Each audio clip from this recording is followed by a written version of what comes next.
आम्ही होळीले काय बनवलं होतं तर पहा, एकाने भज्याचं चुरून ठेवलं होतं. पोंगे येतं इथं त्याच्या नीतीत. तर इथं आम्ही पुरण करून घेतलं.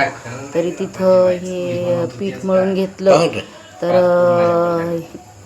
मग आम्ही कानिक ते इथं ठेवलं होतं म्हणजे थंड होण्यासाठी. त्यापाई बेसन काढून ठेवलेलं होतं थोडं आणि ते मळून घेतलेलं होतं. आणि ताकाची पिशवी आणली होती ही कढी बनवण्यासाठी, ताकाची पिशवी. आणि मग आता इथं पोळ्या बनवणं चालू म्हणजे इथं ते हे करताना पोळ्या बनवायच्या होत्या आणि तिकडून भजी काढायचे. तर तिथं बनवायच्या पोळ्या पुरणपोळी. तर ऑर्डर पडली होती. तर ऑर्डरच्या करून दिल्या आधी पुरणाच्या पोळ्याची ऑर्डर ठेवली होती. तर इळभर 2दा-3दा तरी दिल्या पुरणाच्या पोळ्या. तर इथं कानी पोंगे तळायचे आम्हाला. पोंगे तळून कानी आम्हाला भज्जे काढायचे. तर काही भज्याचं नव्हे पोंगे तिथं हे पुंगळ्या आणि हे भज्जे काढायचे. तर इकडून उभे राहिले होते. आमचे भांडे पण राहिले होते घासायचे. म्हणजे तेव्हाचेच पुरण केलं, पीठ मळलं, हे म्हणजे सगळे भांडे राहिलेले होते.